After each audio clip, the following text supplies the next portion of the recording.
If you've been following Western headlines recently, you might think Ukraine was turning the tide in the east. But while the press focused on small local successes, a significant military disaster was unfolding on the ground. This is Kostyantynivka. While official reports often omit the details of the retreat, these ruins show the physical outcome of the battle. Ukrainian forces abandoned their defensive positions after weeks of intense pressure. The loss of this specific city carries massive weight. For 10 months, it served as the primary anchor for the ultimate defensive fortress belt across the Donbass. The lack of mainstream reporting on this collapse masks a significant shift in the local balance of power. Losing this garrison removes a vital defensive barrier and exposes the route deeper into the region. Looking at this map, you can see how the defense was structured. The core of the resistance was concentrated in the center, utilizing a dense high-rise district known as the Citadel. Over the course of June, that perimeter collapsed.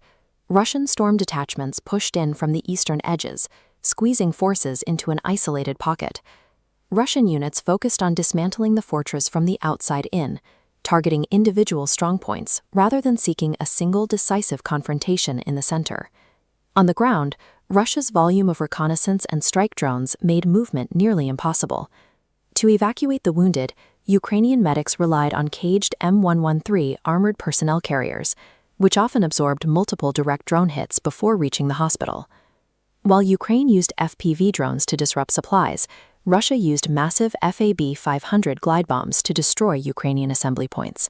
These aerial strikes systematically cleared the northern entrances of the city for Russian ground assaults.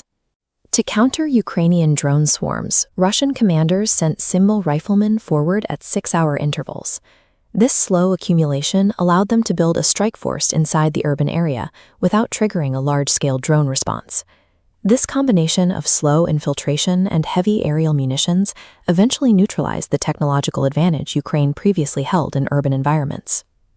Beyond the tactical pressure, the internal organizational structure of the Ukrainian military began to show signs of strain during the siege. The general staff deployed the 150 series brigades, newly formed units filled with poorly trained personnel, alongside battle-hardened veterans. When the 156th Brigade fractured on the western flank, Russian forces bypassed outer defenses, breaking directly into the citadel. Instead of being removed from command, officers responsible for these failures were often reassigned to lead other new brigades. This internal shuffling kept the same leadership in place despite repeated tactical setbacks. The reliance on undertrained units and the lack of accountability at the command level contributed to the collapse of the tactical front lines. Russian forces avoided a direct assault on the citadel's strongest buildings, opting to swing around the northern and southern edges. These pincers deliberately stopped short of full encirclement. By leaving an exit corridor over the river, they avoided a costly house-to-house battle. Once the retreat began, Russian drones and artillery targeted the departing Ukrainian forces as they funneled through the narrow bottleneck of the river bridges. This tactic prioritizes flushing the enemy out of fortified cover, maximizing their exposure to long-range fire during the retreat. By mid-July, the remaining Ukrainian units had abandoned the city center. Russian infantry subsequently raised flags across the district to signal they had secured the urban core. The city left behind is a shell. Months of bombardment and street-level fighting have left the residential blocks and the central industrial zones in ruins. Despite the physical loss of the city, some military channels continued to release footage claiming the situation remained stable and under control. The capture of these buildings marks the physical removal of the first major anchor in the Donbass fortress belt. The fall of Kostyantynivka is an example of the Soviet deep battle doctrine in action. The goal is to ensure the momentum from one victory carries directly into the next phase of operations.